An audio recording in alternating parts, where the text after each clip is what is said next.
On a digital quest each day, finding upland news and NFTs to trade away. From blockchain gated to PC lands, navigating the virtual world amidst countless vice. Hello, I have guest host here, Jonathon Sawyer from Next World. Awesome. Let me just get my spiel done real quick. Hi, and welcome to the 93rd episode of the More Cheese in the Metaverse show, where I talk about Upland and other metaverse news. But before we start, let's remember, we're here to have fun. None of this is financial advice. Viewer discretion is advised. How you doing? He's chilling. This guy is chilling. He's in Germany. He's in freaking Germany. I'm here in freaking Arizona, sipping my diet root beer. Where it's like 70 degrees, a little humidity, but that's all right. That's not bad. What the heck is it over here? I don't even know where I usually get my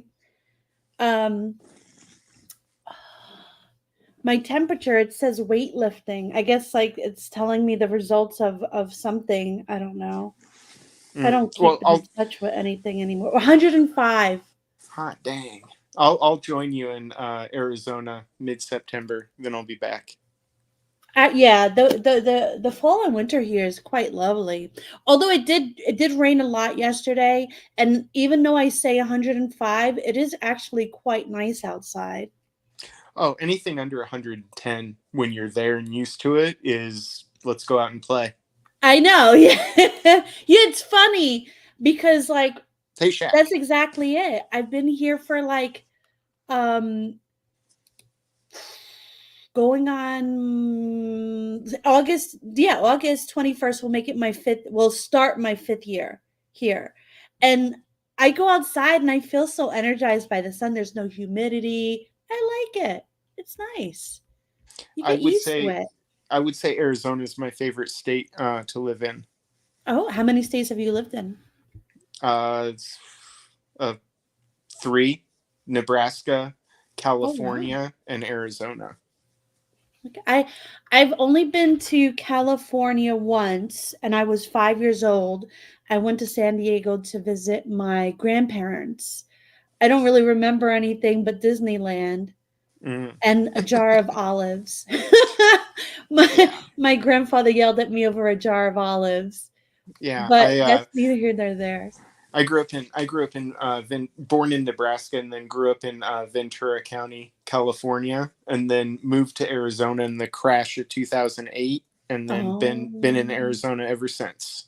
I was in New York. I was born and raised in New York, of course. I was actually in Goldman Sachs for that crash, and I was doing retirement investing was my thing back then, and I hurt my face really bad. Ooh. In an accident. You hurt your face? Yeah, so had reconstructive surgery. Oh wow! And my parents had already moved from California to Arizona, and so I went to recover in Arizona, and where I lived, a studio apartment was $3,000 a month without utilities. Where did you freaking live? Oh, Orange County. Oh, in California. Jeez. Yeah. So, and I lived in a house. I didn't live in a studio. And so when I was in Arizona recovering, like you could get like a 5-bedroom house for like $700 a month. Yeah. And so I was like, screw this. I'm just going to stay. I'm going to stay in Arizona. So I ended up selling the book of business and just staying in Arizona. And the crash happened like 3 months later. And so I was just chilling in Arizona. Like, I'll just, like there's a crash happening. Like nobody's doing anything. Like, I'll just take a break. So I was like, and I was going to a church, and like one Saturday I was at church, and like a lady there was like, "Hey, what do you do?" And I was like, "Nothing." She was like, "What do you mean nothing?" I was like, "Oh no, like I watch TV and like I go to the gym and like sometimes I go swimming." And she was like, do you want a job? I was like, I don't know. What do you do? And she was like, I work in prison. And I was like, oh, interesting. Oh Do my you get to, gosh. I was like, do you get to fight in prison? Oh And my god. she was like, all the time. And I was What? like, awesome. I was like, that sounds interesting. And That's crazy. she was like, come down on Monday, talk to one of our recruiters.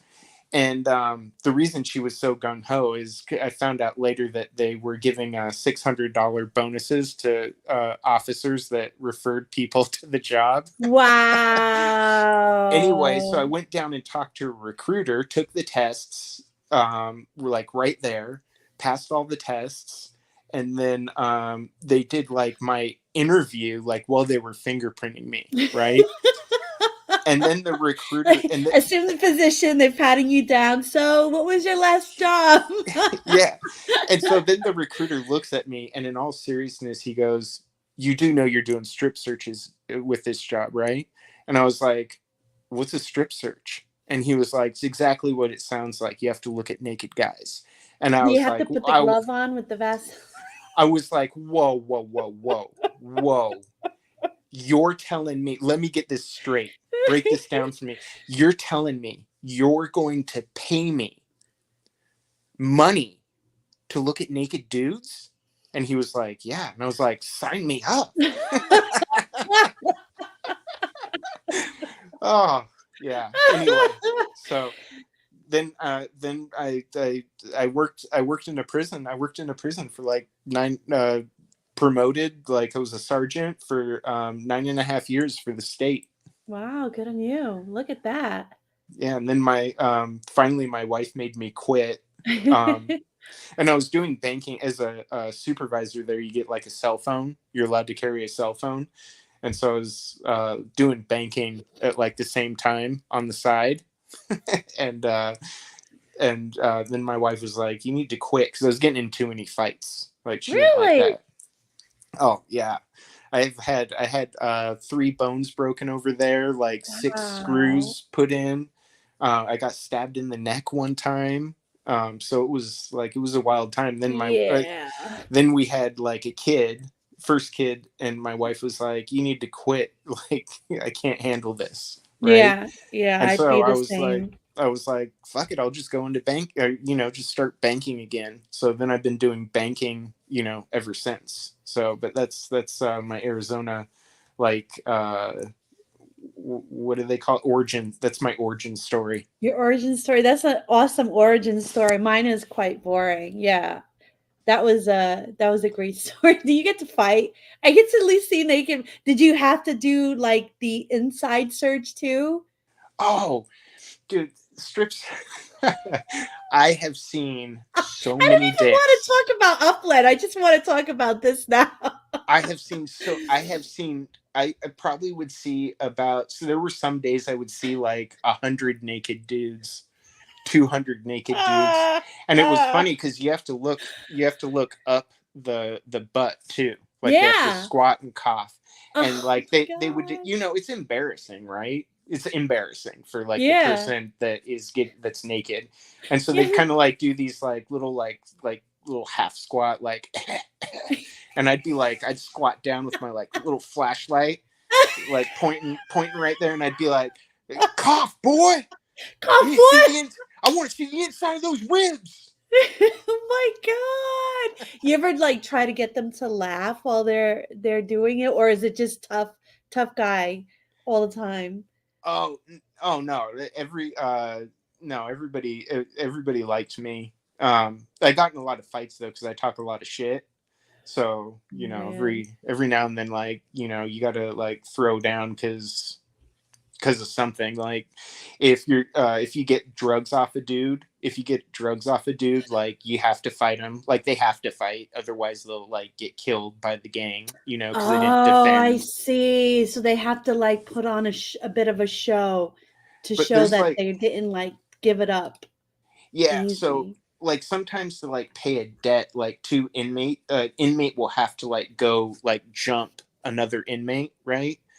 And so they'll usually do it, and that means it's a fight, so it means paperwork, right?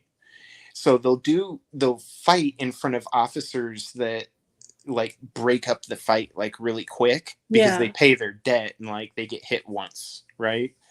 But like right away, like the first time that happened, I just like sat back, like lit up a cigarette, leaned against the fence, and just like watched it. Oh my And god. like the guy was totally gassed. He could barely stand up, and he's like half kicking the guy He's on the like ground. tapping out. And he was like, Sawyer, stop this guy.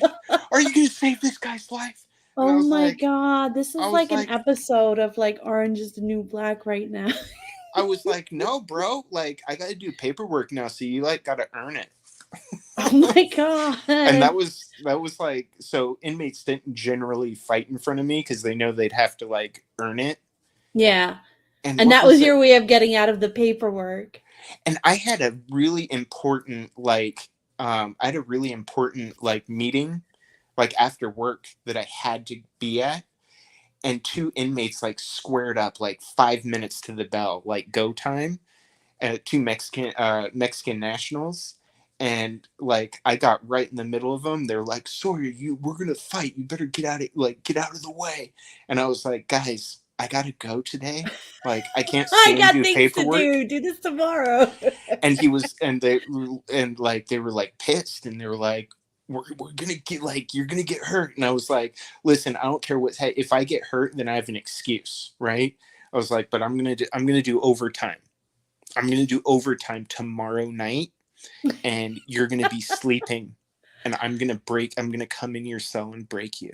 I'm gonna make like, and they were like, all right, we'll do this later. Let's reschedule the whole fight. That's awesome. Oh my god. And then everything in prison is like routine.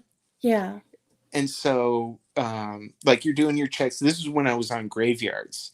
And so for like there's a kitchen worker in a building I worked, and every morning at like 4 a.m. when you have to go to work, you just pop his door, and you see his light go on, he'd get ready, he'd come out, and like you take him to the kitchen to work, right? Yeah. Anyway, we popped his door one morning and the light didn't go on. And so my partner looked at me, he was like, yo, Miguel might be dead. And I was like, shit, do I have to walk down the stairs and go check on him? So like walk down the stairs to go check on him. And Miguel and his cellie are snoring, sawing logs. They're dead asleep. And so I turned my radio off so nothing would wake him up. And then I like snuck in the cell, and then I just quietly closed the door, like locked the door. And then I went over and like shook Miguel, and he like freaks out, wakes up. Oh, what's going on?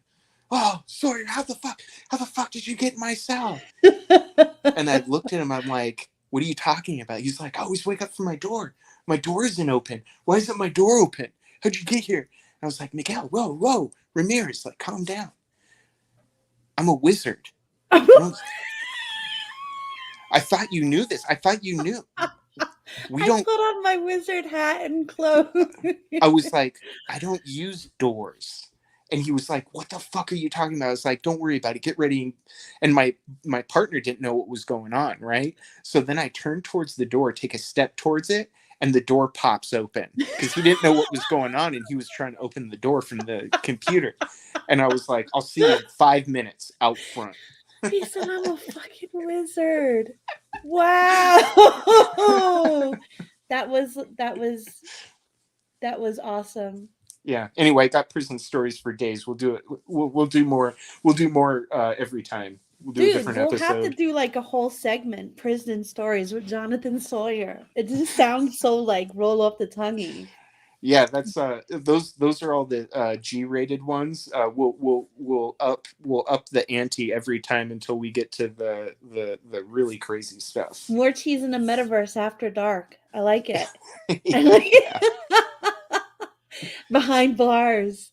But all right, so you went from stopping fights, letting fights go, beating up people, being a wizard, to Next World.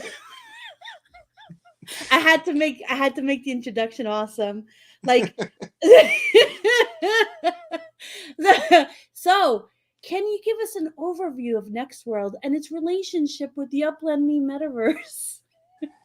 Yeah. So, Pour us a hot cup of Next World. I'll pour you a hot cup of Next World. We're always we've been in the metaverse for a long time, mostly doing sandbox work. Um, uh, I don't think Upland players in general are familiar with sandbox per se, but out of all of the sandbox projects, we're the dev studio behind probably 70% of the content that's in the sandbox in some way, Really? shape, or form. So you have like a big stronghold in the sandbox right now. Like, would you say as much as Upland? Um, not in the we've got a stronghold, I would say a stranglehold on the sandbox and as developers, not Yeah. players, Oh, developers. okay. All right. We're in the the top tier developer. Like we can you know get whoever at the sandbox on the phone if we have a question or a problem or whatever. Nice. Uh, the last there's a builders challenge going on right now, but the Yeah. last builders challenge there were for the builders challenge in the sandbox you have to actually have full games. It's not like partial games or beta, it's like full games that you have to submit. And Okay.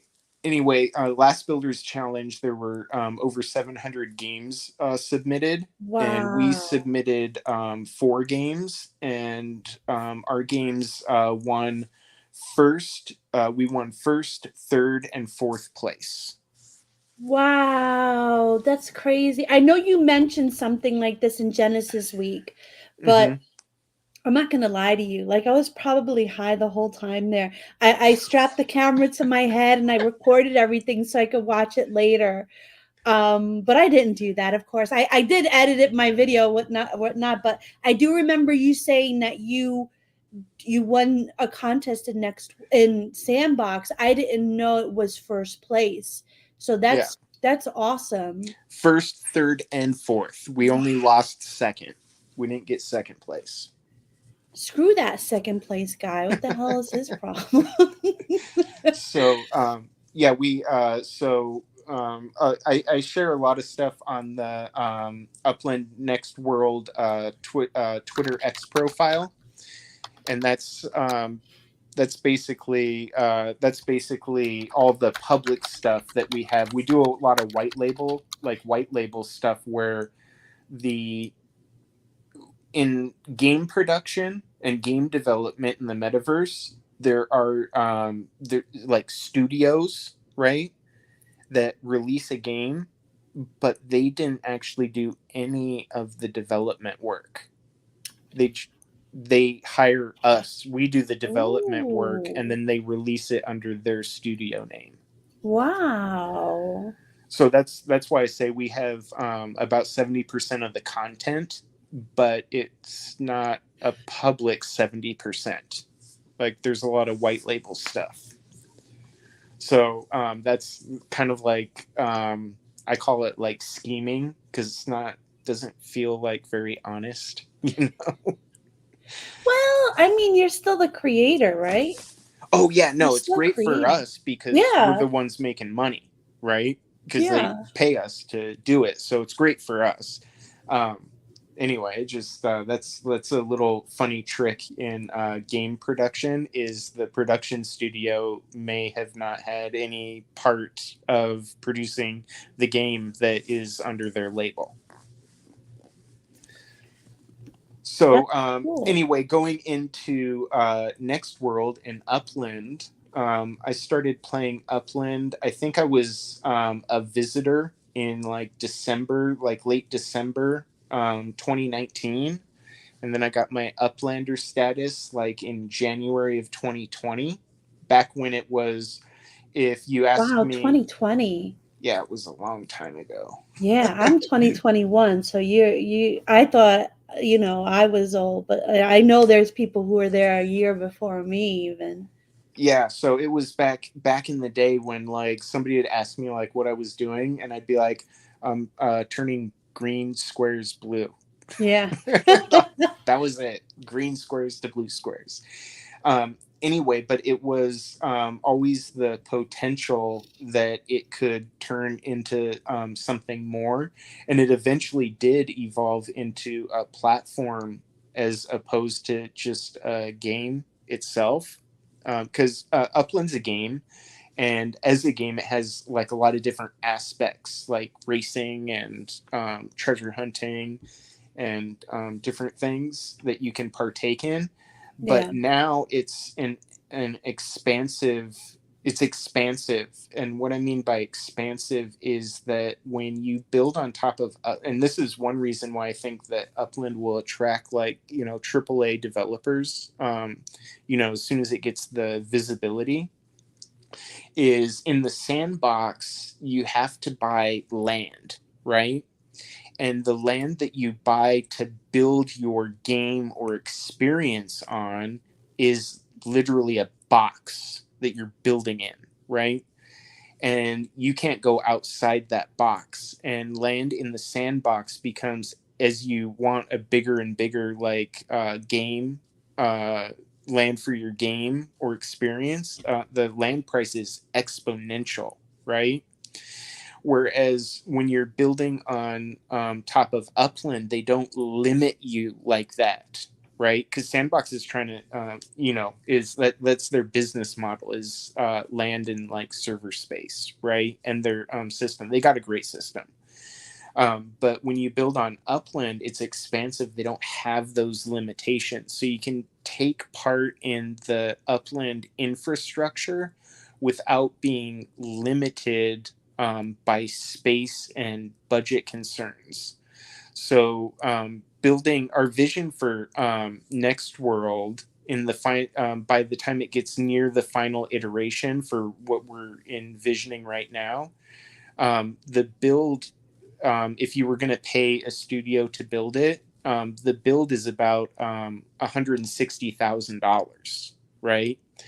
And if you have to add the land that we would need in the sandbox, like forget about it. Like it's triple that number. It's Really? Well, and then you can't do it because it I costs too went to the much. sandbox and I remember looking at land and I was like, how do people even buy this? Like, do people even play sandbox or is it just like a metaverse for developers?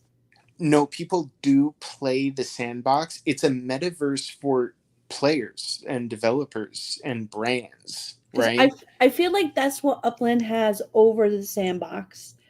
What Like I Upland has over the sandbox is it's I like a lot of what Upland has over the sandbox. What the sandbox has really neat tools. So you know how Upland has like no code NFTs yeah. and it's just easy, right? Well, the sandbox has a ton of free developer tools for making games. And so Okay. and it's easier than even using Blender, right? So you Cheese could go buy a piece of land or rent some land from somebody that owns land, and you could probably build a game or experience pretty like you would be able to do it like pretty All quickly. right. So what they have is really cool. However, for daily active users, and you can look this up on DAP Radar, right? Is last time I checked, the active daily users for the sandbox, it hit like it was like 89, like 89 users, right? Yeah. And then Yeah. on the same like at the same point of the day that I checked, Upland Upland already had like going on like it was like times 10. I remember it was like a multiple of 10. It was like 9,000 something, right? Yeah. And so it's like hot damn for users like you like there's no comparison like saying like who's the competitor for Upland like in terms of daily users. I can't think of one because it's not the sandbox. Well, I mean, I feel like Decentraland might be.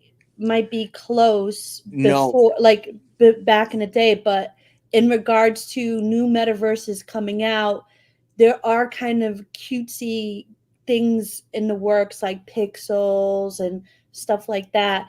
But I kind of feel like for stuff that's like, for lack of a better word, adult, I feel like there's really nobody who could beat Upland at the moment.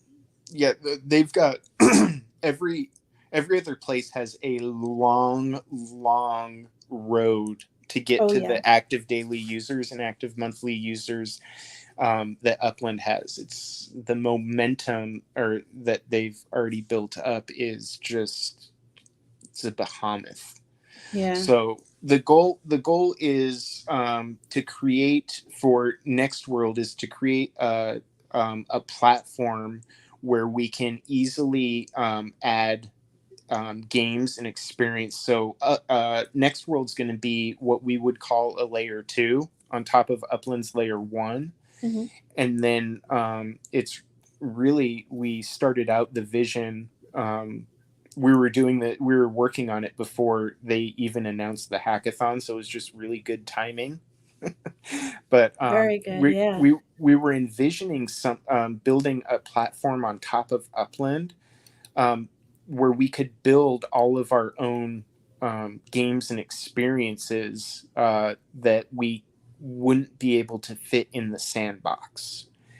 And then it evolved quickly into doing a platform where we could host and build other people's games and experiences as layer 3s. So yeah. we are talking with other nodes and neighborhoods about games and worlds that are themed to their neighborhood. That's cool. You better talk to me. Bronxdale, baby. I'm going for collection status this month. This month and next month. October belongs to Shaq. But I'm sorry, go on. Oh, so it'll we'll have to do yeah, we'll have to talk about it. Generally speak, and then when you're doing a game for, like, say, a neighborhood, right? The game should use as many upland mechanics as possible, Yeah. because it's a neighborhood, so it's a crew, right? You and you've got all of your property owners. So you need to figure out how to increase. The only thing that matters in real estate is property value, right? So how do you increase what gives a property in upland value? And I would contend that what gives it its value is, besides all that other, stuff that people try to argue, like, oh, well, it's an In-N-Out burger in real life. Like, I don't care, it's an In-N-Out burger. Like, get out of here, No, yeah, right? you gotta have real life utility. So the thing that gives value to upland properties, base value, is the rent it collects, right? So in the that's the base value. The other thing that you can do to increase the value, in my opinion, is in some way, shape, or form increase sends to a property, because that increases the revenue of that property, right? And so how do you increase the sends? Well, if you have a mechanic, right, that makes people need to send their block explorer to that property. So let me give you a quick example, right? Let's just say that you have a world, and at the beginning of the game or the round or the whatever, your character gets to choose 3 weapons to play with, right? Um, but to choose the 3 weapons, maybe those weapons are map asset statues of an axe, a sword, a Yeah. bow, a nunchucks, a spear, right? And in order to choose your weapons, you can choose 3 weapons because you get 3 free cents per day, right? So somebody sends their block explorer to the property that has the axe, the property that has the spear, and the property that has the bow. Then they go into the, your layer 3 game, and because they sent their block explorer to those properties, their character starts out with those weapons. So then as a community, you can also help have the community fund the game, right? By selling, like we're doing with Next World, right? We're selling statues to help offset the budget. And so you can sell map assets to help offset your game budget and, make it a community funded game. I'm trying to find the picture I got of that. I'm gonna give me a second. Let's see. And then we do have those statues hidden around our sandbox games. So if you do find one of our statues in a sandbox game, you could get its twin in Upland. Oh, really? Now, do you have to own property in Sandbox to play in Sandbox? No. You Okay. just create a profile. They give lots of free NFTs out and stuff. Oh, so yeah, this is Aces. We decided not to sell any of the statues ourselves. And other MetaVenture shop owners, exclusively, you have to buy it from somebody other than us. And that's our way of supporting MetaVenture shop owners so they can collect a commission and, make some money themselves. And that's really cool. And there is actually one in Bronxdale, 2074 Wallace Avenue. Ace has a location there for the Bronxdale node. So you have that. And then there's going to be a promo at the end of this. So you guys are all going to want to stay on until the end because they will be 2 Marmor. Is that pronouncing it right? Yeah, just say Ivory. Ivory. There'll be 2 Ivory statues up for grabs. So you definitely want to get involved in that. Oh, look, we all live in Arizona. We sure do. Get a freaking coffee. Yeah, he's in Mesa, like 40 minutes away from me. Oh, that's cool. I'm up north. I'm in the Deer Valley area. Oh, yeah, that's nice. That is a nice area. I like it up there. Yeah. I almost moved up there, but I can't stand I didn't your even freeway. know. Like, I had no idea when I came here. It was just like what was the closest to my husband's job. So I was looking at all the places, and I think I chose the places that had the nicest pool. So that was the way I chose. It's a really nice pool here. Yeah, we for our second house we just chose because of like land and being in the country. Yeah. Dang, those are I got it say those are some sexy statues. You got any They pictures? Are some sexy statues. You got any pictures from the back? No. There's no strip searching here. But going down the line, I remember the first 2. The first one was a whitelist. The second one was a whitelist plus something. Can you go down the line and just kind of tell me the benefits of each? So the $15 one, that is that gets you access to the beta. Okay. Doesn't come with anything except access, and you get to start building early. The bronze one comes with whitelist, plus it will have bonus resources, so you'll be able to build 1, maybe 2 structures.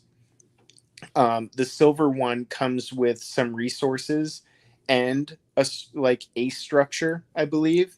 And then gold is 2 structures and resources. So then you can build the rest. So gold pretty much gets you everything you want. And then diamond is you basically get a fully mature account with the diamond one. So all the structures are upgraded as well, as long as you have the upland resource assets to support it. And then black one is kind of just one that we did in case there were whales that wanted to do whale stuff. Yeah. The black one is everything the diamond is plus profit sharing. Ooh, all So right. so it's that plus profit sharing. And it originally we were doing it at 50,000, but then we learned that Upland has max sales price of 10,000. But that's cool to offer that profit share thing, because we see instances with, people like Abdullah with the racetrack thing in Qatar, and like, there are people out there that want to be involved more than just playing. So that is really important. What inspired the creation of Next World, and like how does it differentiate itself from the other games in the metaverse space, or in Upland's metaverse space? Next World is not it. Next World is gamified and will have a game narrative to make it entertaining, and it'll have its own mysteries and mechanics and world, etc. So it'll be entertaining to play. Next World is not necessarily meant to be a game, though. It's supposed to be work, because everything that's produced in Next World will have value, because they'll need to be utilized. The resources produced in Next World are what power the layer 3 games, right? Yeah. So let's say you have, and I'm a big believer in like free to play. Like I think that is a big, in this play to earn space that we found ourselves in. It's important. It's play to earn on an idea that has never successfully been delivered, right? So you have Axie, like say Axie Infinity, right? Or any other play to earn, right? Kids and people play it. They play it to earn. They don't play because they like playing the game, right? Yeah. So there's no pay to play. There's no pay to play players. It's all play to earn players. And the only reason they're playing the game at all is so they can earn. So what you have is you don't really have any use for what these people are producing. And so you have somebody that's playing a game, and the only reason that they're spending resources in the game is so that they can create more resources or create resources quicker, right? Yeah. And so you end up in those games, you end up needing new players that are also buying resources from the people producing, so that they can then produce resources. You need And the the whole numbers. Yeah. and then the whole thing quickly collapses under its own weight as soon as you don't have that exponential influx of new players. Yeah. So I'm a big proponent on, you need a product that is fun enough that people want to play it for the sake of playing, right? Yeah. And then people always like, in our space anyway, people are always like, oh, how are you going to get people to pay to play a game, right? Well, you need to make it fun enough where they're playing it for free, but then they'll pay money to enhance their play, right? Yeah. And they go, oh, nobody's going to do that. Like, what are you talking about? Have you played Call of Duty? Like, have you played Fortnite? Like, the amount of money that I've spent in Call of Duty is obscene, right? Yeah. And I don't get anything for it other than it brings me joy Yeah. playing, right? Well, I'm not a Call of Duty. I'm an Overwatch girl. But ever since Overwatch 2 came, I'm like, ugh. But Well, so there's, it's that you need to produce something that gives people entertainment value, yeah. right? And so I see a lot of problems with that I want to fix in a lot of things. Yeah. One thing, like take a tower defense game, right? So if you've ever played I don't like tower defense because it doesn't like there's no strategy. It eventually ends up being that there's no strategy, right? You build your towers like right around the area where the enemies are entering the map. But as Yeah. soon as the enemies break through that initial like tower defense that you built at the very beginning of the map, like the game is over. Like Yeah. it's just a matter of time. Like the game's over. It's like the same every single time. You just follow the same protocol. Yeah. So, like, let's say we built a tower defense game as a layer 3, right? Mm-hmm. So it's free to play. You can play it, but then there are enhancements you can do. So, like, let's say you're producing like wood and stone in Next World. So let's say for for 100 UPX or 1,000 UPX, something cheap and like not very much. You could buy some stone and wood, right? So then while you're playing your tower defense game, you can drop obstacles for the monsters that direct them to other basically Oh.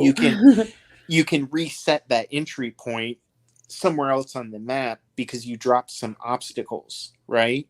And so then you can, in my mind, you can get a level of strategy that wasn't present before.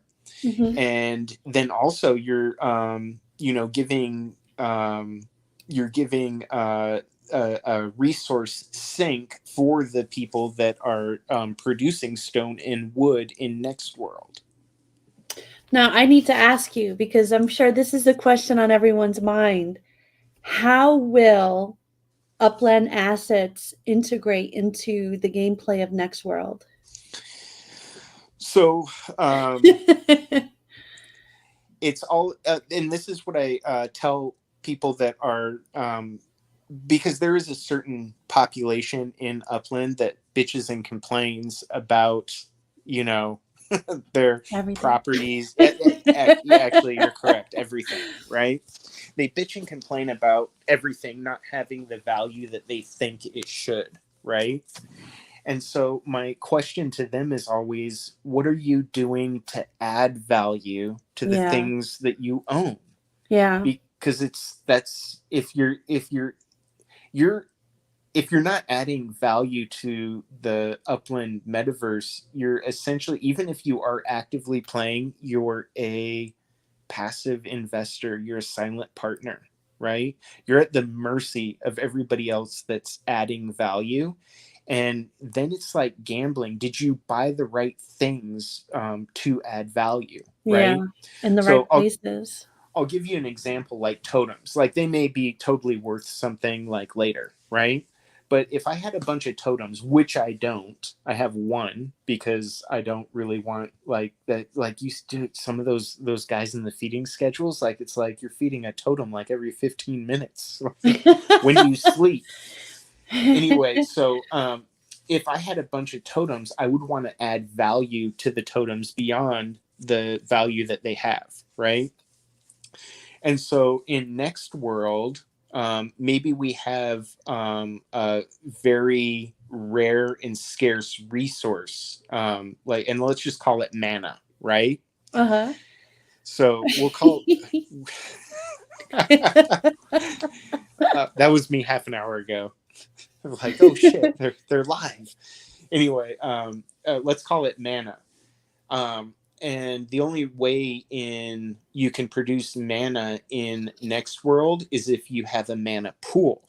Mm. And the only people that can build mana pools, because it's like, say, a living thing, right? Yes. Is the people that have totems. Oh, okay. So that's huge. So if there's there's less now because of the burning, but Yeah. if there's, if there's only 5,000 totems, there's only and some people own 200 of them, right?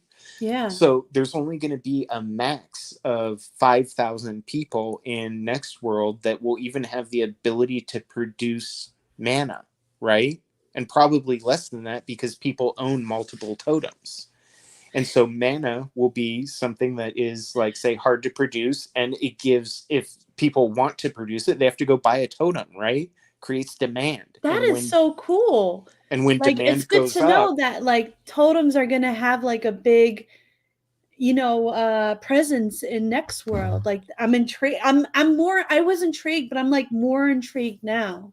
so but that's that, and so that's what we're not necessarily going to have totems. Okay, well, like not gonna have them, but use kind of like the presence of them in your game in-game inventory will kind of give you some sort of an edge. So, but that's what I also mean Okay. about being a passive and silent investor is, did you, like, you don't do anything to add value, but did you buy the right assets? Like, were you Yes, lucky enough exactly. to hold on to your totems, right? And if the answer is no, then you completely missed out on that and all your stuff is still worthless, Oh right? my god.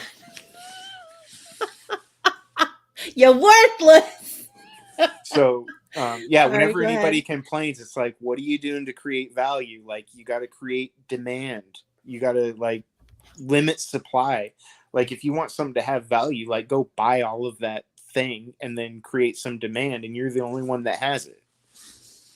Yeah. So, Oh, my stupid camera. Sorry. anyway, that's Keep going. so that's an example of some of the things that we'll do to bring value to already existing upland assets. All right. So And go ahead. oh, and then we'll also release some next world assets that people will grab up. We'll either give them away for, like, statue holders are basically founders Yeah. in our mind, because they're taking a big risk, especially that dude that bought a diamond statue, like, right out the gate. Ooh. Can you name any names? Oh, it's his upland name is, he posted it, so it's out there for people to see, but his upland name is Blakenator. Okay. Oh, but that's also the other thing is Blakenator wasn't an upland player. He's one of, like, our followers, like our studio followers, right? Oh, okay. And so he saw what we were doing in upland and, like, went in, like, bringing in new players. This guy came into upland and with the Washington D.C. release. And so he went and bought a bunch of properties in Washington D.C. and then he's waiting for us to come out with Next World. And so he's like, man, I'm kind of bored, what can I do in upland, right? Ooh, And look at somebody was that. like, you could do treasure hunting. And he was like, that sounds like fun, I'll do treasure hunting. So he built a treasure hunting web in Washington D.C., which isn't cheap. So I think he dropped quite a bit of cash, like, in, like, the course of, like, 7 days. But Wow.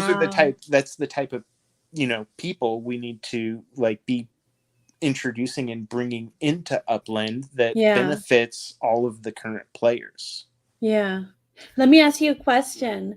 So you mentioned like map assets having an effect. Would you kind of collab with somebody else's map assets to give a bit of an edge in Next World as well? Like, is there kind of a program for third party MetaVenture map asset store owners in the future? Yeah, we are.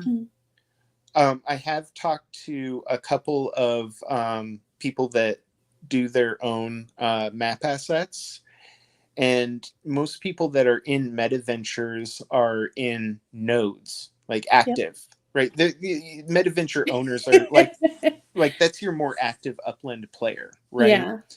So the way that I steered the conversation is not like, hey, let's do something that benefits just you, right? Is go talk to your node. Like, we can, like, there are some map asset producers that have a theme. They have almost like a business. They have a business model, like, and a brand that is identifiable, that they really drive. Right? Hello. You're looking Hi. at that person right here. So what it in it, so the because I talked to somebody last night, actually, or my night, their day, um, about this, and it was like, hey, like, you're in this one node that is awesome and has an awesome theme already, that your brand, like, also has, like, why don't we make an experience for the node, and for all, and, increase the value of everybody's properties, like, get a community thing going, and then you benefit because you have these initial map assets that we are using, and the node benefits because, every like everybody's property increases in value, or whatnot. Anyway, so Um, that's the direction that we've been taking with meta venture owners and I love currently. that. Like, I love it when the community can come together and kind of like share their ideas and their creativity. Wait, all right, hold on. All right, I have another question for you. Hmm. Can players expect a seamless transition of their upland assets into Next World, or is there any specific steps involved? There's no, it'll be seamless. They won't have to do That's they good. won't have to do anything so far. All right. So they'll just have to the our real goal is to also include assets from other projects as well. So one of the things that will, I'm just going to use Axes as an example, is we'll have a ranch. And so anything you hold, any Axes that you hold in I have some your, axes. yeah, if you have Axes in your wallet, those will be translated into, let's say, cows on the ranch, right? And Oh, cool. if you want to produce meat and leather, you have to go into Axie Infinity and burn your Axie, and then that'll slaughter your cow at your I ain't ranch burning in my next. axes. Well, then you better go buy some, like, Some cheap axes, right? $2 burner Axies. So, but that's an example. So that's something that won't be seamless. You'll actually have to, like, go through some motions outside of Next World to make those things happen. So what is the next step? Like, when will the gameplay be coming to the people of Upland? When can we expect kind of like that big? We're probably we're about 30 days away from Ooh, say, doing initial marketing, and then we're about 90 days away from doing the alpha, which is okay. also the MVP, which is for Upland, to Okay. unlock that second round of funding, which is unfortunately a drop in the bucket. Just getting to the MVP. We won second place at the hackathon, so we got $1,000 initial dollars, and Nice. then when we get MVP, we'll get unlock another 7,500. But just getting to MVP status, or level, or level, is that the cost of that is about $16,000 to $20,000. Wow. So I mention all these numbers, so when people are thinking about, if players are thinking about doing their own thing, they you can start to familiarize yourself with, like, say, a budget. Like, you're not make even a simple game is going to cost you anywhere from $15,000 to $20,000.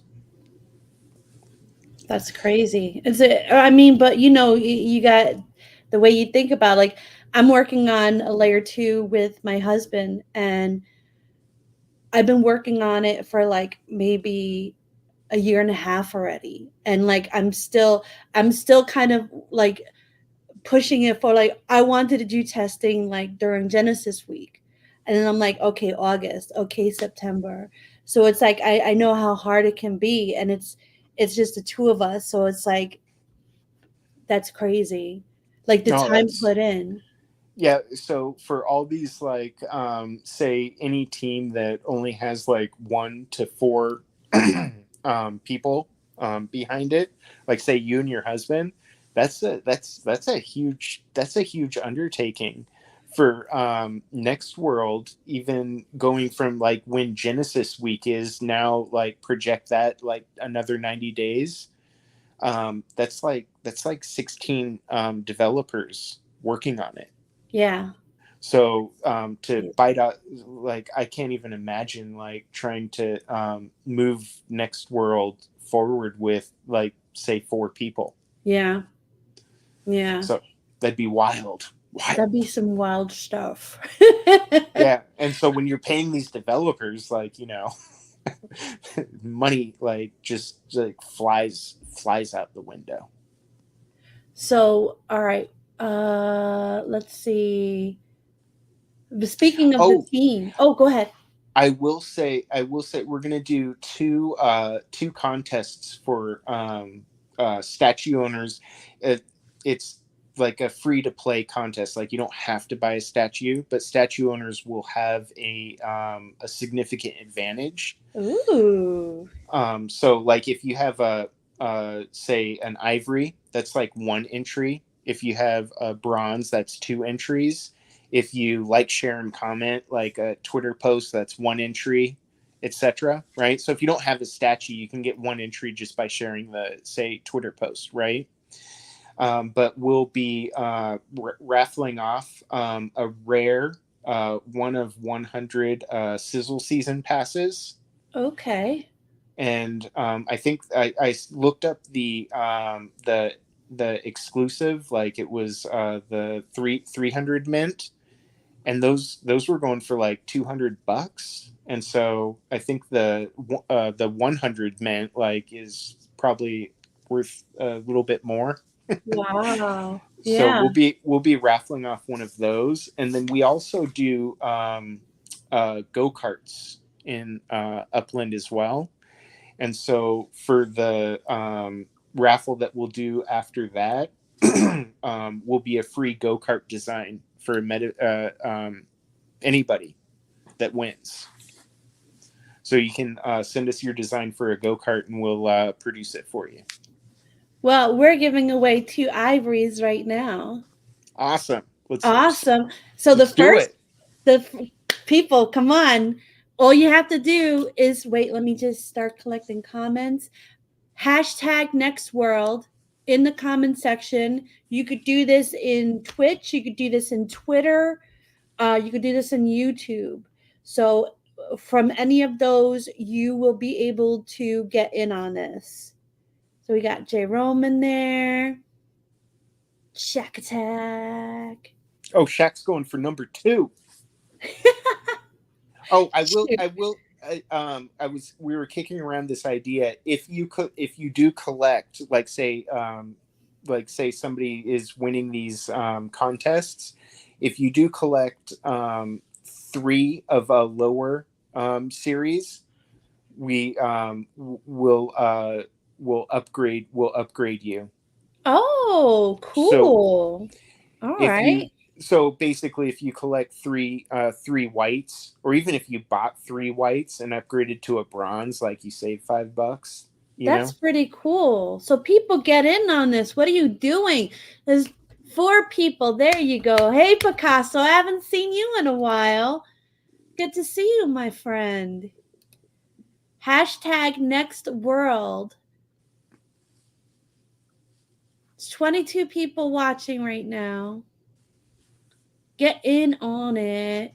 Get down on it. Wow, get down on it.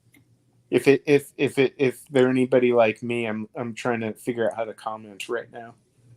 You're trying to figure out what? How to comment right now. Where's my keyboard? Oh, yeah, because a lot of the time, like most of the viewers are from the Twitter, and they don't think that they're able to. Yeah, go ahead and spin. Sure, they don't think they're able to do it, but they can do it. with that, let's go over some quick Twitter mechanics for the people that are watching for this airdrop real quick. Do we have enough time for that? Sure. Yeah, I have no limit on my show. Okay, so the way that they're doing this airdrop is basically comes down to engagement and impressions, right? And there is, so you're getting your base score in likes, shares, and comments. That's your base score. The multiplier is based off of the quote repost, right? Because that's how they can measure engagement. So you keep track of your the engagement off that quote post that you do. So when you do that quote post, hopefully you have some people comment on that post, right? When somebody comments on that post, it is going to refresh that post for all of your followers. So you get more views that way, right? Oh. So when somebody comments on the post, boom, it's refreshed. Do not reply to that comment right away. Wait at least an hour and then reply to the comment. If you get 3 comments like right away, don't wait an hour and then reply to all 3. Wait an hour, and wait an hour so that you're refreshing that post constantly, right? That's the main strategy right there. So, all right, I just put like a on the, because the Twitter live, I know there's people watching on there, but I don't usually see a lot of them participate. They can participate, but I don't know. Yeah, it's strange on the Twitter live. Well, let me I'm gonna roll this beautiful bean footage, and then I'm gonna do the second one at the end of the show. All right, let's see who it is. Out of the 4, who's gonna get it? 6 weeks. Oh. Let me just write that in my contest area here. 6 weeks, 6 wins, first statue for next world. And now we can start getting into some upland news and maybe circle back to this in a little bit. Let me stop sharing. And I usually have my defluff on. Window, share. Here we go. Let's talk a little upland. So I take the articles and I kind of defluff them a bit. I put them into easy to read kind of stuff. And I share it because I'm the kind of person that I need to see things in order to really truly understand it. If not, I'm looking at you like a psychotic person trying to concentrate. But let's see if I can make this a little boop, boop, boop, boop. That's good. Totems Cycle 2 in Upland. Oh my gosh. What did this start? Yesterday? Yeah, it did. It began Thursday, August 8th, 8 a.m. PT. Did you start yet? I didn't start yet. I'm waiting. I'm waiting to see if it's the same thing. If it's the same thing as the last cycle, because I don't know. We don't know. Nobody knows anything yet. We'll see. Are you still there, John? Oh yeah, no. So still. Oh, I do that. I do that in Zoom meetings sometimes when I don't want to talk. I just stay still like I'm glitching. Well, let's see. All right. So key changes. Updated algorithm penalizes understaking totem, which can lead to totem death if repeated. Now I know last cycle, a lot of people would just put 1. They would underfeed it because there really wasn't any penalty, but they took that away. So you can't do that anymore. Totem available for purchase during each cycle exclusively for totem owners. They put the registration out this morning or this early afternoon. I'm not sure when. Totem mechanics. Totems must be activated within the first 5 days of the 30-day cycle. Today is day 2, so you still have 3 more days after today. Activation window is critical. Missing it results in inactivity for the entire cycle, which is 30 days. Players spend Protem to nurture their totems, optimizing for maximum returns based on unique spending curves. Earning cycles. Totems operate on 30-day cycles with varying output curves influencing reward timing and amount. Now, I shared the chart on this. Creedmoor, Shaq, Umbrella Boy, and others, they developed a great system last cycle. I'm going to be sharing that. Let's see, the hockey. We'll be talking about that more. Penalties exist for missed or incorrect Protem spending, impacting yield and life cycle. 4 variations of penalties depend based on the totem's traits. Players must strategically spend Protem within optimal windows for best results. Totems have traits like life form, style, color that affect behavior and rewards. Now, here's a chart that Creedmoor peeps. It was extremely helpful last season. Thank you for that. It's so beautiful. It's so small, though. Let's see. Oops, I did the wrong window. Let's just do that for now. All right. So here you go. You have your styles: elegant, gamer, ancient, fantasy, future, painted, fluid. You could go based off this and go down the line to see, what you have to do basically. So you have your style, you match it with the color, scale, hexagon, and it'll tell you your feeding. The intervals, let's say, color versus style every 7 hours. I freaking hate that one. That's the worst one. If you don't like to sleep, then probably it's the best one. I don't know what to tell you. No, But that one works if you have a baby. yeah, exactly. So it'll be like 2 babies on different feeding cycles. Hopefully they kind of match up and you get lucky. But you guys can come back to this, or you could just message Shaq. I'll put it in, the MITM Discord as well, so you guys can check it out. Let me make this a little bit smaller now to get everything on the page. Boop.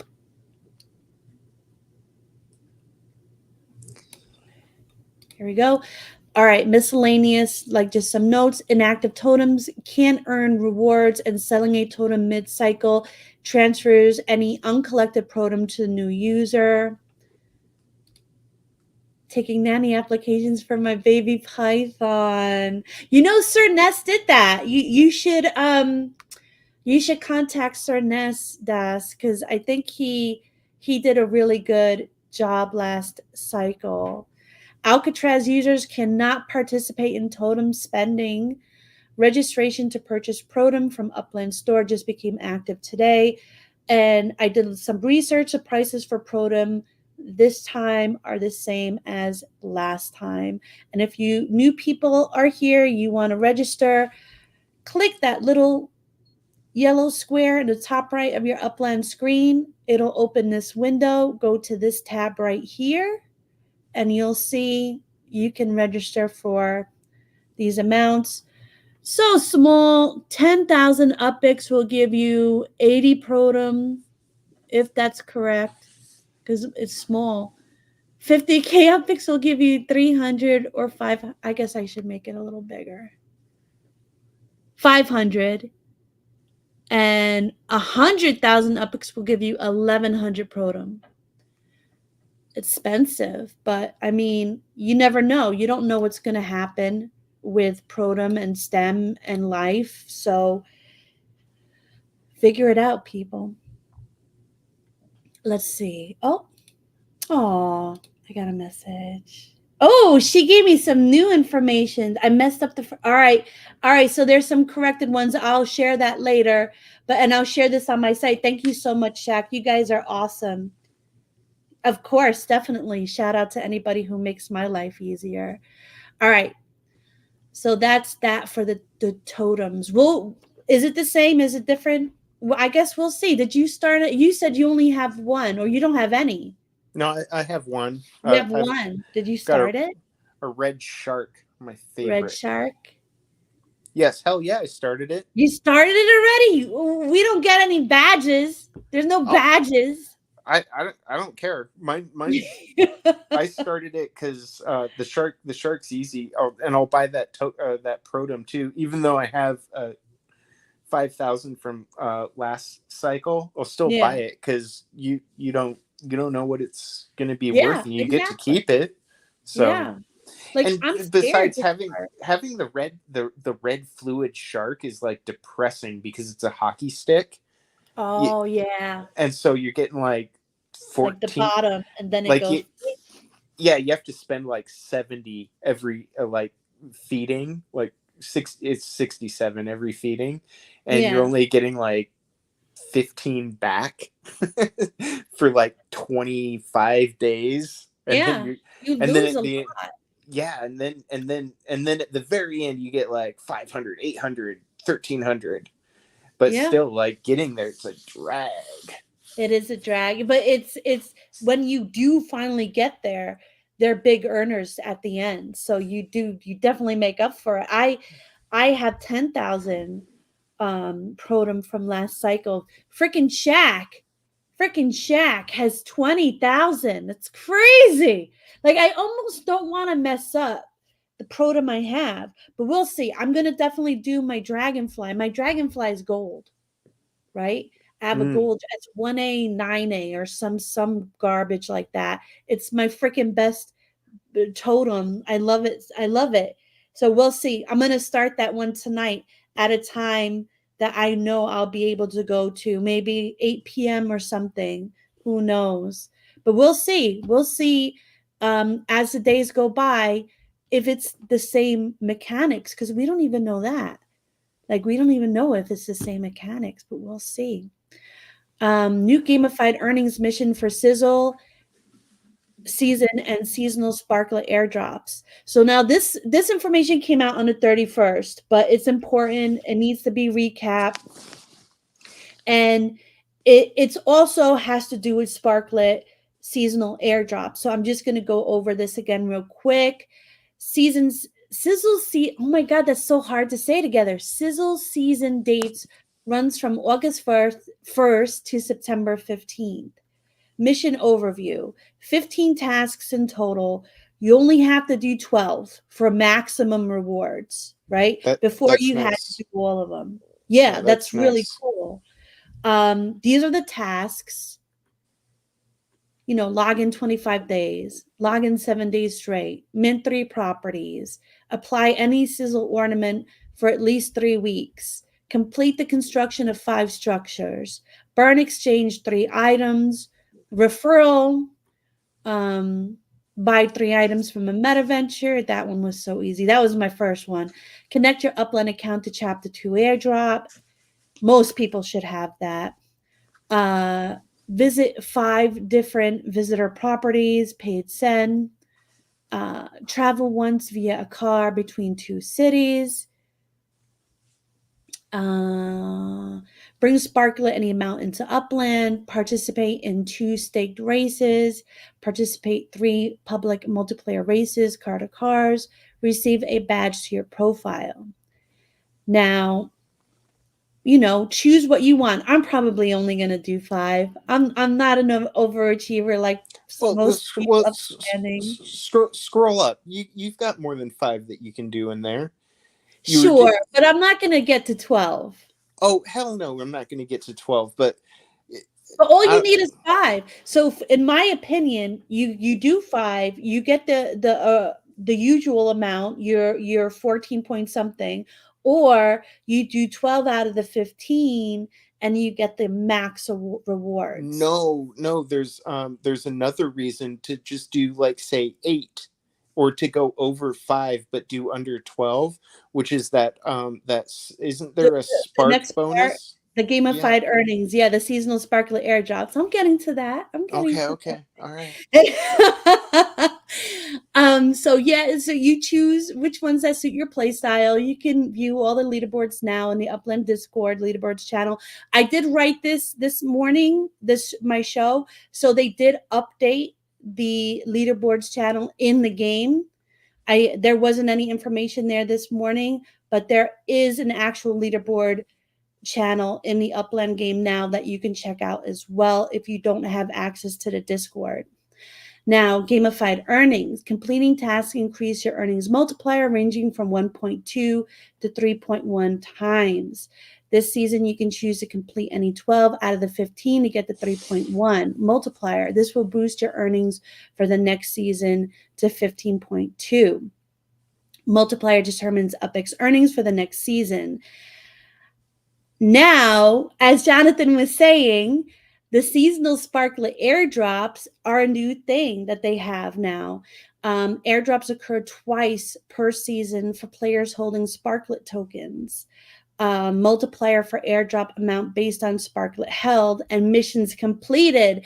So, whereas I would only do 5, Jonathon is saying it's more to my benefit to add a few more on there to boost my multiplier for my sparklet airdrop, which is definitely a great freaking point. Now, bridging at least 500 net sparklet increases the multiplier by 0.25 and will also give you that other sparklet importer thing. So 2 for the price of 1. There we go. Upcoming snapshot dates. The dates are August 30th, September 15th, October 30th, etc., etc. Points calculation. Points are calculated by multiplying the minimum sparklet count by the mission multiplier. Tokens are distributed proportionally based on total points across all players. Leaderboard tracking. Track completed tasks via the leaderboard linked in game announcements. Now, how many have you done already, John? Oh, I honestly I don't really keep track. Really? Well, because I do that stuff anyway. Yeah. So you're So, you're confident you have like a good amount of these already like in the bag. oh, the only ones that I'm gonna have to like make an effort is gonna be going and playing Track Hero, because Track Hero is not like so great on the phone, like Yeah. to play. So I'll have to bust out my laptop, collect my Spark Tycoon earnings, right, and then play some Track Hero. And then I also don't I don't really have a car. I just have moving vans. And so then I'll have to like do some races in my van. That's cool. Yeah, I did one race and that was tedious. I used to love racing, but nobody races anymore and it's hard. And like yeah, I feel like you have to have at least 3 people racing like you and 2 others. So, I'll have to what I used to do the last time I set up events in my Discord where I would give people chances to do it. You don't have to get the win this time. I remember one time you had to get the win, so we would take turns letting people win and whatnot. So I'll try to get this put together some events. There's other discords that do that as well. Yeah, I can't remember the name. I feel bad, but there is one that set up a whole Discord to set up races. I'm trying to see if I can see real fast, but I can't. Oh, All I right. just bought I'm buying some sizzle season ornaments. Those count for MetaVenture purchases, right? If you do it from the community, are you doing the upland ones? No, I'm buying from a dragon tooth and house ornament, and then I got one of Umbrella Boy's Oh, the eyeballs. eye. Yeah. Yeah, I gotta get one of those. Well, you And better then better Shaq hurry has up. some great ones. Oh yeah, I'm getting one of those. So anyway, there's 2 MetaVenture purchases, and then the Sizzle Season ornament. So one more MetaVenture purchase, and that's knocked out. Go mint 3 properties. I mean, we're all minting all the time. Thank you, Six Wicks. The Upland Garage. That is where he sets up the races and stuff. So you could go there and he'll set up races. That's really, and Dad says that Creedmoor does the races as well. Yeah, Cool. there's so many great player stuff. Like, I mean, I love you, Upland, but when it comes to like supporting the community, I'm gonna buy it from there. Oh. It'd be so great if Upland came up with a mini game that only Alcatraz residents could play. Oh, that would be funny. Like they have to do like free work, like feed our totems or something like that. Oh, like community service to get out of jail. Yeah, yeah. Jonathan, that's a great freaking idea. We need a note for that. We need a note for Yeah. that. Quick, right? You're on your computer. Write Carlos an email real quick. Oh, I'm not touching any more windows than I have to. If you saw my 2 screens right now, you would be like that's the screens of a psycho killer. Oh Guess my guess gosh. day. Like when I get my wife's phone, my wife will be like, "Here, do this on my phone for me." I'll be like, "What tab?" There's like 617 tabs open like on your Yeah, oh my Explorer. god, that's hilarious. Because like if you look at my thing, I have like wait, wrong way. I have freaking icons for days. He's like, "What are you doing with these?" Like, "Do you?" I said, "I need all of them. I need all of them. There's stuff in there for the Bronx." He's like, "You're not going to use that." And I'm like, I was "You like, never know. What if I go visit?" how does your phone function? I know. I have the Google Pixel. I love it. My favorite phone. I've had it now for like over 5 years. I get the next one I do. I used to do prepaid, but now I'm on the Google Fi network. I just love it. Oh my god, Google Fi. Ugh. I Do feel you like I know? Well, they don't do it nowadays, but I dropped my phone. It was in Finland, and I cracked the screen. And I had the phone for like 2 years, and it was a Pixel. But this was like over 3 years ago, maybe 4 years ago. And we emailed them, and I was like, well, I don't have any insurance, but I bought the phone out, and they're like, "Oh, we have like a 2-year warranty. Just send it back, and we'll send you a new phone." And they sent me a new freaking phone. These phones these oh, phones go for like $1,000. yeah, they're expensive. Yeah, well, Google Fi used to be the way you could travel. You could travel and like have your phone number for Yeah, cheap. Anyway, they that's don't why do we that. do it. Oh, they don't do that anymore. It's 15 cents a minute. Oh, really? 15 cents They a might minute. have places there because we got it when we went to Finland. My husband was looking. He finds these really good like deals and stuff, and he was like, "Oh, if we get this, we'll be able to talk there from our phones if we ever needed to." Yada yada. I think maybe, Well, now maybe they quit that. They quit that really. recently. So now the only one I found that I'm on now is Verizon. Verizon, you just switch to their Premier Plus plan, and it's Yeah. unlimited minutes talking, data, it's everything unlimited for $90 a month. Well, when I was on, and you're gonna laugh. When I was on Cricket, I used to go between Cricket and the other one, and it used to be $40 for unlimited everything, of course, local, and it was prepaid, and I didn't have to sign any contracts. I had my unlocked phone, so I could switch back and forth whenever they had a deal, and sometimes they would have a deal on the other one, and I would just pop out the SIM, put the new SIM in, transfer my number over, bada bing, bada boom. Have you seen Helium Mobile? I haven't. Oh, Helium Mobile, Helium, right? Decentralized network. Oh. You can get, that's what me and my wife have, is Helium. Yeah.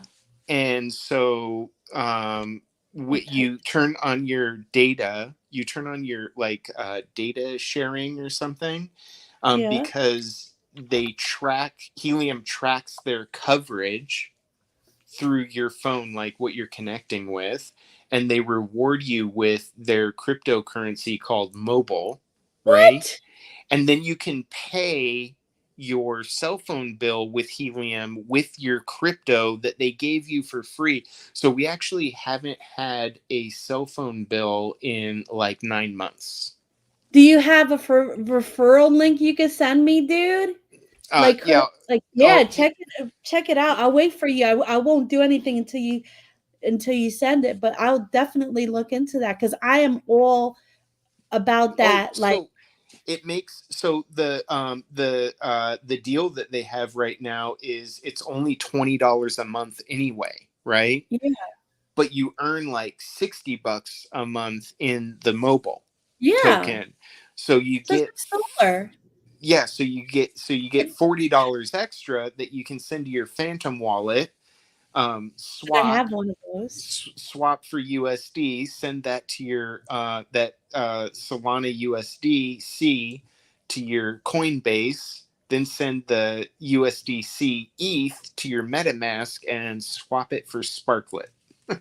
I saw what you did there.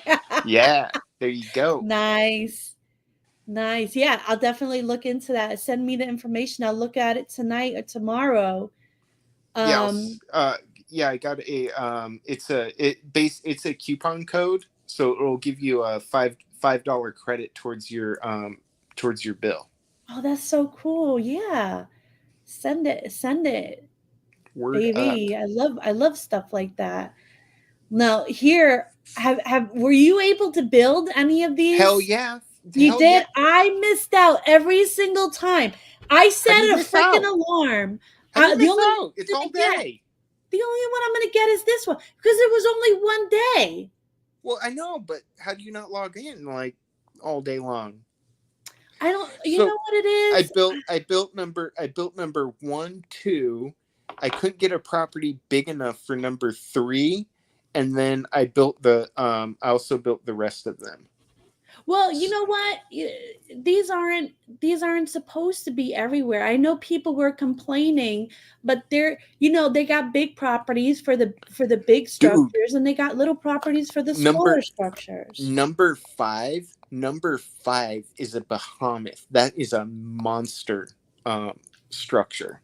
Is it? It looks Yeah. like a nice skinny one. No, it's freaking massive. Really? Yeah. Yeah, it's a behemoth. And then number 3 is also like has a huge footprint. I would think this one was the biggest. No, that one fit on all my structures or Wow. all my properties. You know what? I really like this one. Yeah, that This one looks is like, to me, out of all of those, that reminds me of like the French countryside. Oh, And I'm in Germany. I'm in a little town, a little village that has like those houses right there. really, look at And that. it is freaking crazy. Like we live in America, right? Like we're 200, like the entire country is 250 years old, right? Unless you believe in Tartarian, the mud flood, and then it's like who knows, right? But officially it's 250 years old, right? And it's crazy to me to like sleep in a house that was built like 1200 years ago. You know what I mean? Yeah, Like 1,000 years before America even existed. that's crazy. Yeah. So anyway, there's a lot of those like that house that you like. Those are those old houses that were built like 1,000 years ago. 1,000 years ago. Yeah, like legit. It's cool. I think it's cool. I went to France in my 20s. I used to travel a lot. Like that's all I did. I didn't date. I did party. I like to go dancing, but my thing was traveling. I worked hard all year and I got myself to Mexico, St. Lucia, France, England. Oh my gosh, can I tell a French joke real quick? Yes. Okay. I'm sorry to any French people that are watching right now or will watch in the future. I've been to France as well a lot. Anyway, so God created the most beautiful countryside in the entire world. And then to average it out with everywhere else, he put the French there.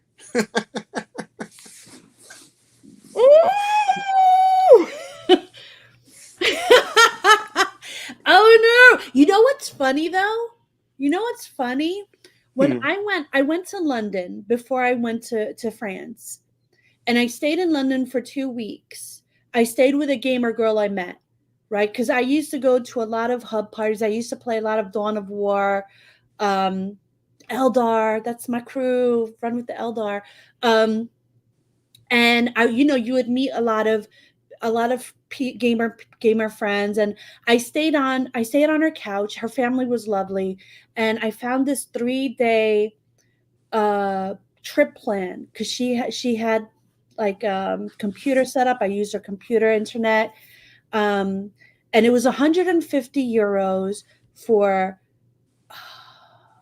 4 days 3 nights in Paris. And I'm like, with a free Euro train, and hotel and free breakfast. So I'm like back then you were like, oh, 1 meal a day. I don't have to eat anything else. I'll just load up on breakfast, put some croissants in my pocket. I'm just gonna drink beer. Well, I wasn't even a drinker. I was boring yet interesting. It's so weird. It's so weird to describe how I was back then. I begged them to come with me. They didn't want to. So I went by myself. I got a whole bunch of cards and I wrote interesting, helpful stuff. Where's the theater? Where's the hotel? How do I get here? Yada, yada. And whatchamacallit, I ended up, where am I going with this story? What were we talking about? The French countryside, beautiful, and to average it out, God put all right. So before I went to a hair salon in London, and I told them where I was going, and they're like, the French are so mean, the French are horrible, the French are this, the French are that. I went to France and they treated me like royalty. They were amazing. They loved that I tried to speak on my little cards. If anything, like I went to the UK, and as soon as they heard my accent, because you could tell I'm from New York, you could tell I'm American. They were like, "Oh, you're one of those." At the time, it was President Bush was, and they were like, "Oh, you're one of those Americans. You probably voted for this. You did that." And I'm like, "You don't even know me. Like, stop. Like, stop." I didn't get any of that in Paris. They absolutely loved me. They reveled in the fact that I was speaking their language. If I had to choose, I'd probably go to Paris before the UK. And I have a lot of British friends I play games with, and I love the British people, but I had a better experience in Paris. And I found an Italian restaurant there, because whenever I go on a trip, and I do this to this day, I always have one great meal per trip. So I went to this really nice Italian restaurant in Paris that was run by a Spanish guy, right? And I speak Spanish. I know Spanish, and I was able to sit down and have a conversation with this guy. And it felt good. It felt good. Like finally, I didn't have to read on my cards. I don't know. I had a better experience in Paris. Maybe it was a one-off. Maybe I have to give the UK another chance. I don't know. No, go to Paris. Go to Paris again. Again. It's like, you'll see. My favorite country is actually in Europe is Italy. I went to Rome. Yeah, I like Rome. If I had to pick 3 cities to go to spend like a week in each, it'd be Florence, Rome, and Venice. I would love to see Venice and Florence. Rome was amazing. My husband took me there for a birthday. I think because we try to compete with each other to well, back in the day. Nowadays we don't do that much anymore. But the year before, I took him to Vegas, right? And he's from Finland, so Mhm.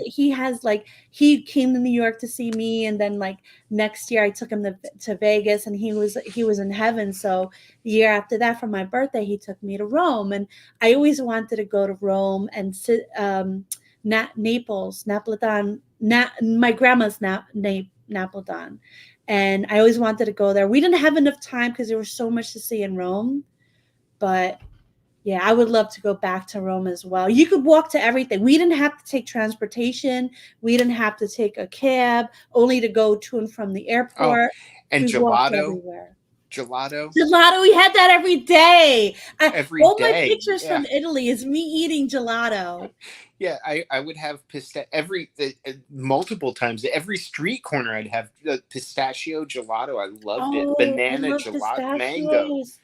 My Oh, friend, pistachios. I have like 10 bags in the kitchen. I just discovered my new favorite nut a few days ago. What is it? Apricot seed. Apricot seed. So you crack the apricot seed open, and it looks like a circular almond in there. Wow. Anyway, I love marzipan. Yeah, I mean, I whoa, love wait, marzipan. marzipan. Huh? Is that the same thing they put on the cake sometimes? Yes, marzipan. I don't like it. And oh, I love marzipan. Anyway, the apricot nut has a marzipan aftertaste. Oh, I gotta try it. That's so interesting. Oh, but don't eat too many. Otherwise, you can Running for the possibly bathroom. no, you could possibly get cyanide poisoning. Oh my God. That's what they say. I'm never gonna try that. I have not found any. They say the health institutes say that, but they can never give. I've never found any like real cases where somebody got cyanide poisoning from it. So I was like, yeah, that's all bullshit. I'm gonna totally eat this stuff. Anyway, it's yummy. I love it. Wow. Well, after we talk about cyanide poisoning, we have to go do another roll of a contest for a statue. Let's do it. Because it's almost 3 a.m. where I'm at. I know. I'm so sorry. And then after this, I just got to go over 2 events that I have to do that I'm running, and this will be hashtag nuts. Yeah, dude, I am totally addicted to pistachios, especially this flavor, which is seasoned salt. It is like I like the plain ones, I like the chili ones, I like all of them, but the seasoned salt I just can't get enough of. If you have trouble going to sleep at night for some reason, you have some pistachios about an hour before bed. They'll help you crash out. 24/7, and I go to bed like at 2 a.m. and I wake up at like 7 a.m. Oh, sounds like me. I don't sleep. Oh yeah, I'll totally be up at 6 this morning. Yeah, I'm not good in the morning, but I can fake it. I'll just get up. Guys, hashtag nuts. You could do this on all platforms. You could do this on Twitter. You could do this on YouTube. You could do this on Twitch. This is for the big kahuna. What happened? Oh, I said this is for the big kahuna. This is the kahunas. Come on. Guys, I'm going to get in on this if you don't. No, I got my bronze one. Thank you for that. I will more than likely support and get some more. This is fun. Oh, we got 5. We got 5. 33 people watching. 33, 35. It's going back and forth. Come on, people, get in on this. While we're waiting, I'm going to really quickly show. I'll stop sharing for now. I'll go back to that. But hashtag nuts, people. I'll put David's nuts up there so you guys can. That's what you need to type in the thing. Hashtag nuts. Just look at David's nuts and do it. Wait, let's see. Where's my? Here we go. All right. So I have a really, really, really, really fun event coming up. So I'm naming my event Upland Fashion Week, right? Create a unique style for your Upland block explorer of choice using your own art or AI. Make sure to keep it in the style of Upland, i.e., a map outfit, llama outfit, etc. Submit style to contest channel in the MITM, More Cheese in the Metaverse Discord. The winner will receive a cheese arcade. This cheese arcade is super exclusive. The only people who are getting it right now, and that's the next event, are the people in Bronxdale. This arcade will give utility towards my layer 2. And if it happens that I never do the layer 2, which is not a thing, it's going to definitely happen. Testing to come up hopefully by the end of this month or September. It's just a really cool arcade. I get people asking how much is it all the time. They're not for sale yet. And I'll show it later. Nuts! Here we go. Here's an example. You see, it's a map. It's a map dress, and it's my block explorer. And I just colored in with that, and I added some feet at the bottom. And it's really cute. You put any block explorer of your choice, put it in the contest section, and everybody who participates will get their name on the wheel and will win arcade, cheesy arcade. You have a week. You have until next Friday's show. So go ahead, do your best, make it funny, make it classy, make it trashy. I don't care. It'll be fun. Now, the second one, Bronxdale Resident Arcade sign-up sheet. What to do. Tomorrow, there will be a list in the contest status channel. This is different from the contest channel. This is a different channel. I will lead you guys. If you can't find it, let me know. But there is something in there. Hashtag contest status. So there'll be a list of everybody who has residence in my node, our node, Bronxdale, who are eligible for the cheese arcade map asset. This list will be up for a week.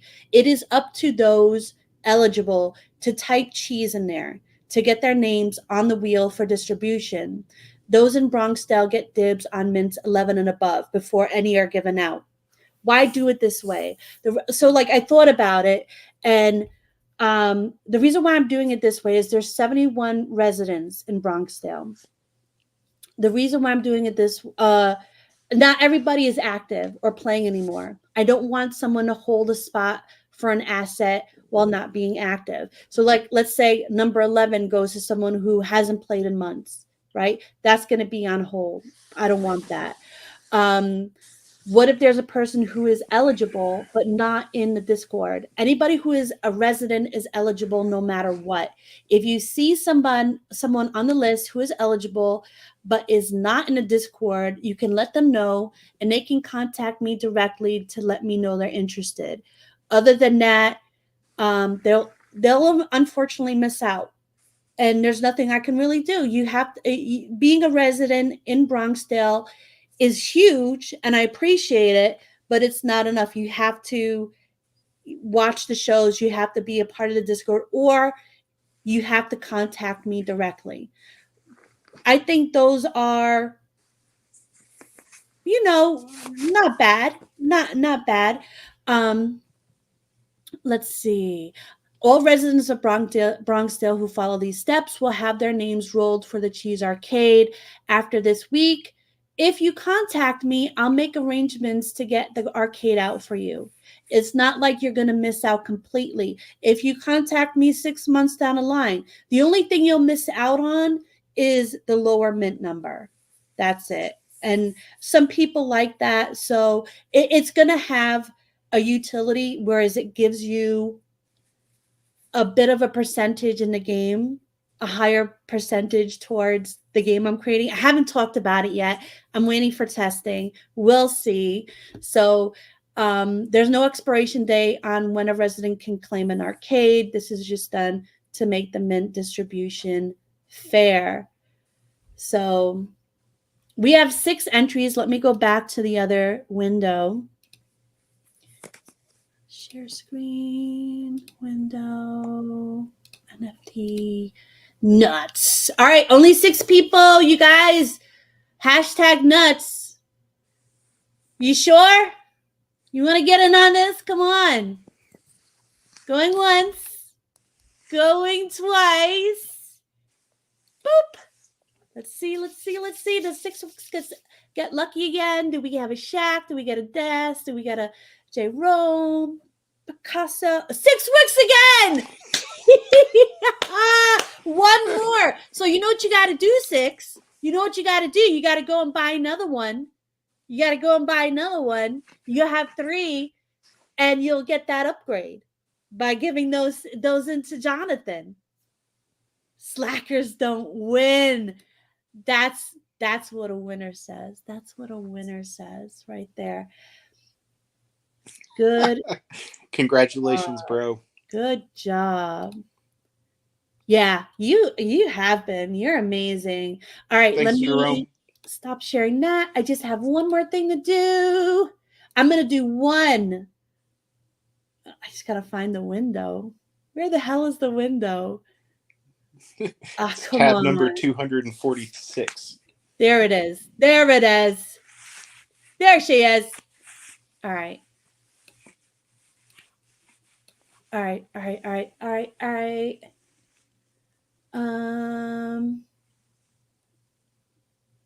Open NFTs. So I also have an NFT collection. Oh my God, I have to put some windows down because this is.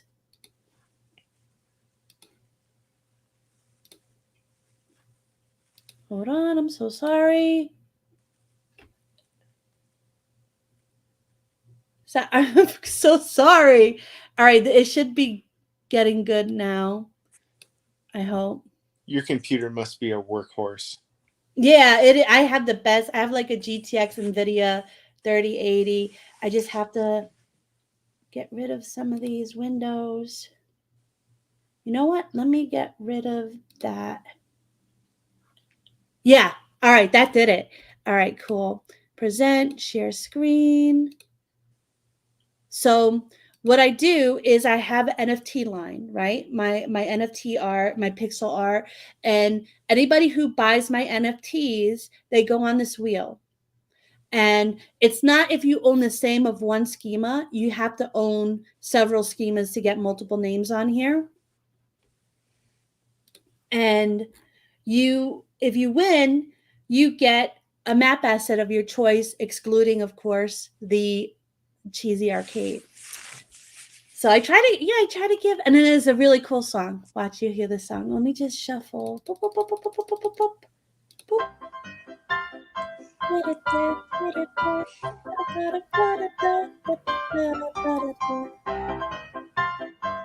Yeah, you do 6 wicks. I see you on here. Shack attack. She owns like every NFT of mine. So she almost always wins. So the more schema NFTs, like the Halloween one, the Christmas one, the 4th of July one, the more names you get on there. Grats, Shaq. Grats. Honestly, I thought 6 was going to win again. I know that would have been like witchcraft. All right, let's see. Contests. 6 wicks wins second statue. Shaq wins wheel spin. Perfecto! I mean, this was a great show. This was a great show. All I have to say is go eat some cheese, put a slice up to your head, in your mouth, then to bed. You gonna get us out of here, John? How do I do that? You gotta say the magic phrase. Stay fresh, cheese bags. Do it. Stay fresh, cheese bags. Cheese with the